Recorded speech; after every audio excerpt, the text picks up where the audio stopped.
Hey, I'm Blake Tillery, and this is Senate in a Minute for Week 5. It's been a pretty busy week, so this might be more like Senate in 5 minutes, but let's get started. The fifth week pushed the Senate closer to the halfway point of the legislative session. We're now just 2 days away from day 20. Before this week, we thought we were busy, but now it's very evident the session's in full swing. Monday was a huge day for many of our state's most vulnerable, as HB 159, the adoption bill, was in the Senate for movement. We've held no short of 5 committee hearings and 6 working group meetings on this bill alone. And this bill is substantially different from as it was when it originally passed the House. And that's the way this process is supposed to work.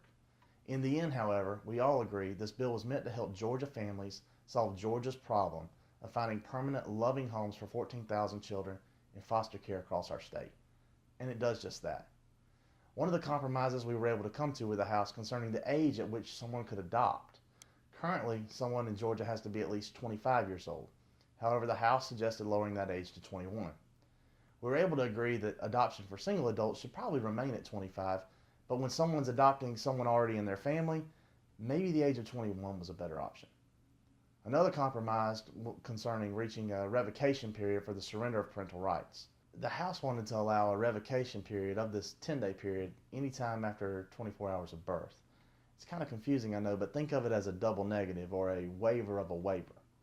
The Senate suggested that waiver period shouldn't be able to begin until 72 hours after a surrender, giving a birth mother at least 3 days to rethink her decision to give up her child. We're able to reach a consensus by scrapping the waiver altogether, doing away with the double negative, and creating an unwaivable 96-hour period for a birth mother to rethink the surrender of her child. A fantastic bill I was happy to see pass the Senate this week was Senate Bill 338. Checks and balances are important in every branch of government, but the House and the Senate are only in session from January to March. This makes it difficult to keep tabs on what regulations and rules agencies are implementing in Atlanta the rest of the year. I proposed a floor amendment to further strengthen legislative oversight of runaway agencies and rules and regulations, which passed overwhelmingly with bipartisan support. As more legislation is now moving, the number of you reaching out to me daily has been growing as well, and I try my best to personally respond to each of you. Many of you reached out to me about House legislation, particularly House Bill 778 concerning the CTAE programs. In my brief tenure at the state legislature, though, I have learned one thing. Legislation changes on a regular basis up here. A floor amendment, a committee substitute, or even the insertion of a comma or a period can alter a bill in its entirety. For example, last year, a lady called me asking me to vote for a bill. She called me back 10 days later asking me to vote against the very same bill. It was substantially different from what she thought she wanted me to support before. So watch out for that as you're making your calls and emails to legislatures. Your calls and emails are very important and valued, though, and we keep a tally of them here. I just want you to remember that what you saw in a particular bill or with a bill number a week ago may not be the bill being considered now.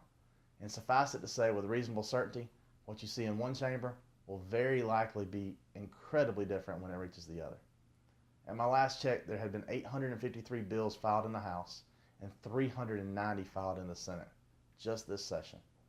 Few of these will ever reach the Senate floor, even fewer will pass both chambers, and fewest, if any, will look exactly the same as they were when they were introduced, should they ever reach the governor's desk.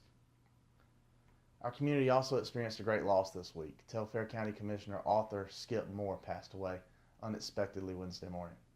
He was 54 years old. I got to know Commissioner Moore when I was a county commissioner myself.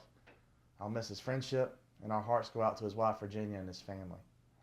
As always, please let me know if you or your family are headed up here to the Capitol. I'd love to see you. All our page positions are now full, but sometimes cancellations happen, so feel free to call, and our office will do the best we can to help your child get and experience their government in action. Thank you again for allowing me to serve the 19th District, and that's this week for Senate in probably about 4.5 minutes.